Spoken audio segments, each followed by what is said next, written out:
Hey, welcome to Tabletop Skirmish Games. I'm Lee, and in this video we'll be talking about those kill team shapes.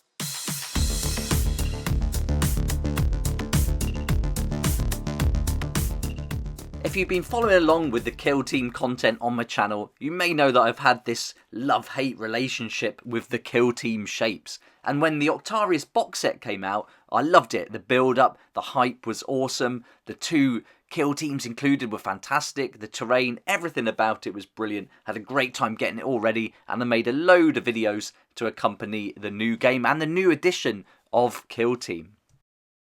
I also made a full how to play series going through everything you need to know to play the game. That's all available to watch on my channel now, and it's still valid for the Into the Dark box set too.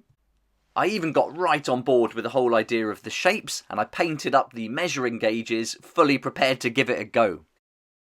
But after playing a few games, I slowly started to get annoyed by these shapes, and I kept converting the shape to inches and numbers in my head, and then combining that with the way the core book's written. I really don't like the wording in the book. It's very wordy, and just how it's put together is just not nice or fun to read. I also thought I'd be able to build lots of kill teams like I did with Warcry and be able to play with them all really easily, going back and forth in the compendium, picking out a new kill team and playing them really quickly. And that wasn't as easy as I thought it would be. It's quite difficult. All the different rules that came with them layered up, and there was a lot more depth to it than Warcry, so I found that quite difficult. And even with the White Dwarf magazines, that added another layer of rules and complexity to each of the individual kill teams, so I soon realised I wouldn't be able to do what I did with Warcry. I was also only playing the game at home, either by myself or with my young son, and we just found the rules too much, so we completely switched in the end. We gradually went from playing the full rules down to some home brewing, like especially with that line of sight. We used our own rules for that and for cover and things like that, but then we ended up going completely into the Weekend Warrior rule set, and then we just stayed in the Warhammer Kill Team universe but played with our own rules. But recently, with the free core rules that were put out, the light version, this 3-page PDF from Games Workshop on the Warhammer community site, they were done really well. And I've got to say, it was a better introduction than reading the core book. It was a lot easier just to get in, play a game. It had the basic rules there, and then you could use the core book as a reference to flick back and forth from if you weren't sure about certain things.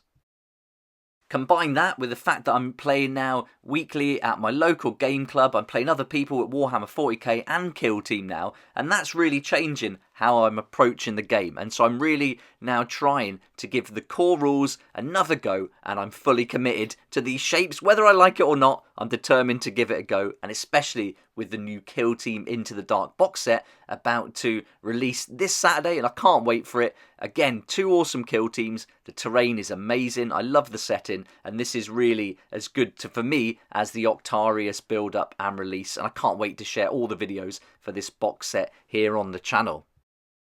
If you haven't ordered your box set yet, then please check out Firestorm Games. They're my sponsor, and the link to their website is in the description below. They've also been really kind and sent out a special code you can use to save an additional 5% on top of the usual up to 20% you can save on all your hobby products on their website. So a great way to save some money and pick up your copy of Into the Dark if you'd like to order it. So big thanks to Firestorm Games, and I'd love it if you could check them out. Let's talk about these shapes then. So here they are, the dreaded shapes for Kill Team. And yeah, I was converting it to numbers and inches in my head. And there was no reason to do it. You really don't have to for the game. But because I was doing it, and because of the chart like this that said the shape is relating to the inches, I was just naturally doing it. And I couldn't stop myself. And it's really odd. And I've been reading your comments, and you've been saying just there's no issue, just use the shapes, you don't need the numbers, and I've taken that on board, and that's what I've been trying to do. But at the time it was very weird because the shapes didn't match up to the number of inches that accompanied them in the chart. So the triangle having 3 sides but only being 1 inch, it just wasn't logical. So I was really struggling with it. I've been a bit of a grumpy old man, I guess, but I just couldn't get over it.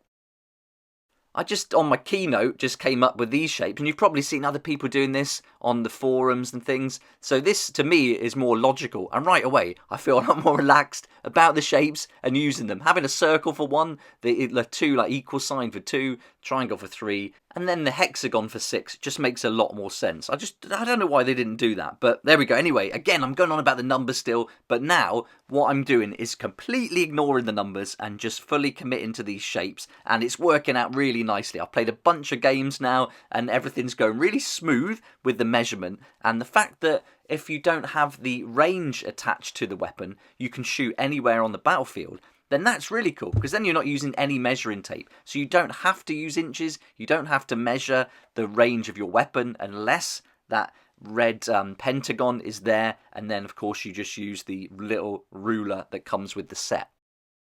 This new setting is so good, the Into the Dark box set, everything about it, I love it so much, and then with the quarterly releases coming up, there's a lot going on with this game, and I think I really do have to focus on the rules and use them properly, and playing every week is really going to help, and that's awesome, and we're learning the rules together down at the club, so that's going really well. So definitely, if you're the same as me, and you were put off by these shapes, or you started playing, and then you didn't like them after a while, and reverted to another system, I'd recommend giving it another go. Try those light rules out, forget about numbers, and just use the shapes and the colours there that are provided on the different gauges. And I think you'll have a much better time with the game, and you can immerse yourself in it a bit more too. I can also recommend starting with the Intercession Squad Kill Team, and I found these are much better to get started with than, say, some of the kill teams that have 10 or more operatives in them. The Intercession Squad Kill Team's only got 6 operatives. It's really quick and easy to get started with. The rules are cool, and I'm playing Imperial Fists, and after playing 40k now for, over 6 months, I'm really starting to see the similarities in the game, the words, and some of the rules are sounding similar, and so very familiar, and just using those 6 models is a lot better. There's only 3 data sheets potentially. You could even just use 2 data sheets, so it's a lot easier to pick it up and get started with it.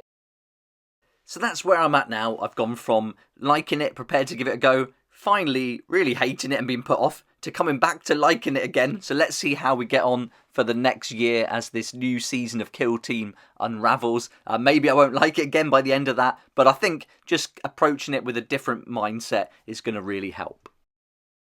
Still, it's not the best idea Games Workshop have come up with. I don't know why they had to do it, really. There's a lot of people saying maybe it's because it just appeals to like different languages and things around the world, but I think we could get by with numbers. Everyone's so familiar with using inches in the game. But here I go again. I'm getting carried away with it, but I've just got to forget about these numbers, focus on the shapes. And then when you're playing, it's a lot easier to just do that. So it does work. It just takes that little bit of a change of mind up front, and, being willing to try something new and give it a go. That said, though, it's a big ask of the gaming community by Games Workshop to try and make a switch, a whole frame of mind just to play a game because we love the models so much. But there it is. That's where we're at. And if we want to really get involved and play, certainly locally at our local game clubs and shops and things, then we really do have to adopt the official rules. And if we want to play in tournaments, which is something I want to do, then I've got to learn the rules properly and use them. So there we go. That's my plan going forward. Now, I'd love to hear your thoughts on this. So let me know what you think in the comments section below. Are you a fan of the shapes? Do you find it easy just to accept that that's what it is for the game and then just use it? Or have you been up and down like me as well? Let me know in the comments. I'd love to hear what you think. I'd also be really interested to hear your thoughts on the new light rules and how you think that's been put together, and do you think that's helpful for the game? And also the Intercession Kill Team rules. That's a nice addition. So yeah, let me know about that too. I hope you're as excited as I am about the new Into the Dark box set this weekend, and have fun getting yours ready. I also hope you liked this video, and if you did, please hit the like button, subscribe for more videos like this one, and don't forget to hit that notification bell too to join me next time on Tabletop Skirmish Games. I'd like to say a huge thank you to my Patreon supporters who make these daily videos possible, and if you're interested in joining the community, it'd be awesome to see you there, and I'll put a link for that in the description down below.